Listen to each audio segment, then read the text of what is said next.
A Bíblia afirma que os animais viriam a Noé. E isto responde a muitas dúvidas quanto ao trabalho que seria sair pelo mundo recolhendo os animais. E o pior, como Noé teria o conhecimento necessário para selecionar os animais de tipo básico e com o DNA perfeito para que a terra fosse repovoada. Seria impossível. O Targum de Jonathan antecipou o problema de recolhimento desses animais, dizendo que Deus deu a Noé anjos para que o ajudassem na tarefa. E outros antigos escritores dizem a mesma coisa. Mas o fato é que Gênesis 6:20 deixa claro que os animais viriam a Noé. Como isso aconteceu, nós não sabemos. Deus usou anjos para essa tarefa? É totalmente possível. E como já foi dito, a existência da Pangeia, o único continente que existia naquela época, facilitou todo esse processo. A Bíblia falou isso desde o início, mas somente em 1912, Alfred Wegener apresentou a teoria da deriva continental, a qual foi desenvolvida apenas em 1964 por Robert Palmer e Donald Mackenzie. A verdadeira ciência jamais vai contradizer a Bíblia, pois seu autor, Deus, é o autor da ciência. Portanto, levando em consideração que havia apenas um continente e que não havia as grandes montanhas que hoje existem e que vieram a existir por causa do dilúvio, os animais não encontraram barreiras montanhosas que os impedissem de chegar até a arca.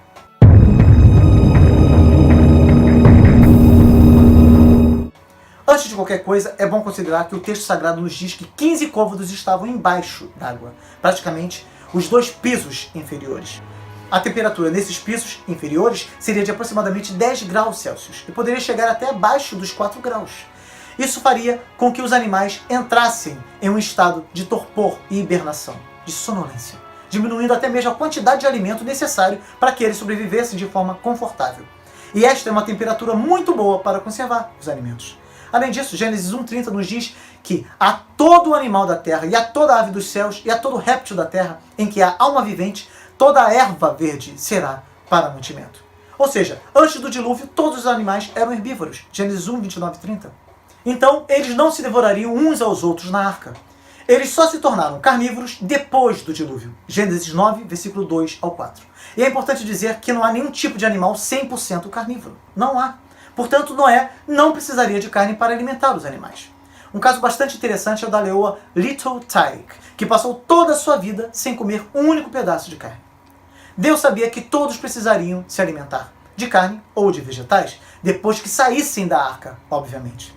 Então, talvez possamos inferir que havia alimento na arca não somente para o período do dilúvio, mas também para algum tempo depois.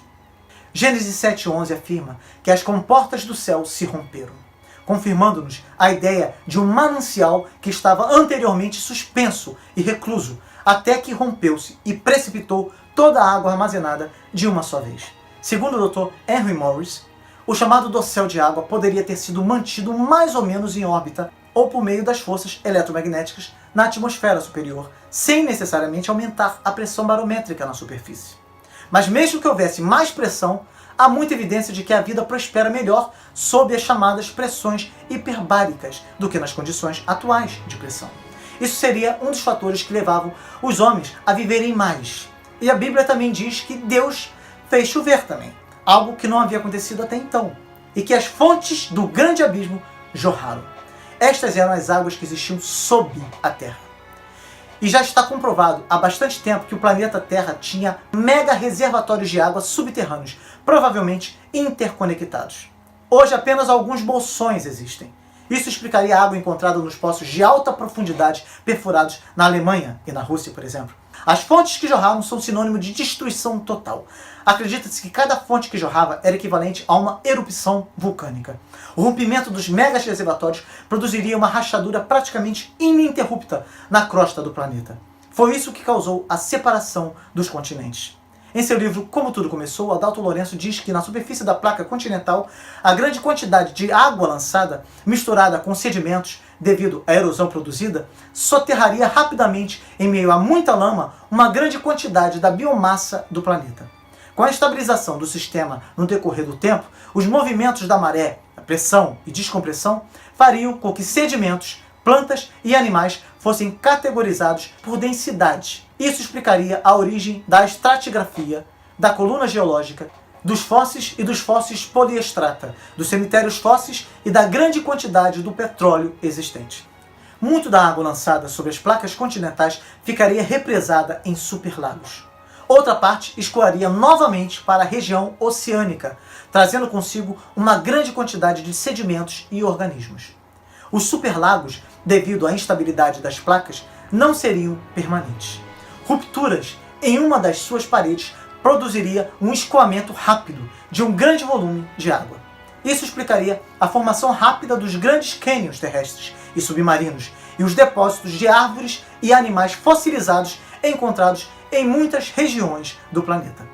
A alteração da quantidade da biomassa do planeta faria com que o carbono passasse de um reservatório para outro de forma acelerada, alterando a proporção de carbono 14 e carbono 12 na atmosfera. O pavor que isso gerou para a humanidade deve ter sido indescritível. Imagine o desespero sofrido pela família de Noé, que não acreditou que Deus havia falado com ele. Terrível, não é mesmo?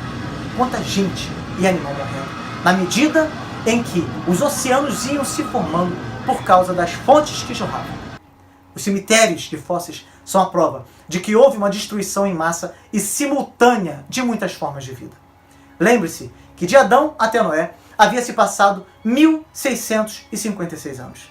E segundo o cálculo feito por alguns estudiosos, mesmo levando em conta as guerras, violência e outros fatores, havia entre 700 milhões e 2 bilhões de pessoas na ocasião do dilúvio. E é importante mencionar que, além da grande quantidade de água, a Bíblia diz que Deus fez com que soprasse um vento para ajudar a secar as águas. Se há vento, há ondas. Quanto maior a força do vento, maior a altura e força das ondas, certo? Porém, segundo a CRISO, esqueci de falar, a CRISO é um Instituto Coreano de Pesquisas Navais e Engenharia Oceânica. A Arca de Noé foi projetada para grandes ondas geradas por um vento unidirecional, porém com uma estabilidade suficiente para lidar com um mar ligeiramente confuso e ondas em outras direções. Um vento constante, sem barreiras naturais, geraria ondas maduras, com comprimentos longos de onda e provavelmente todas na mesma direção. Para essas condições de vento e ondas, as proporções da arca são as melhores possíveis, aliando conforto, estabilidade e resistência.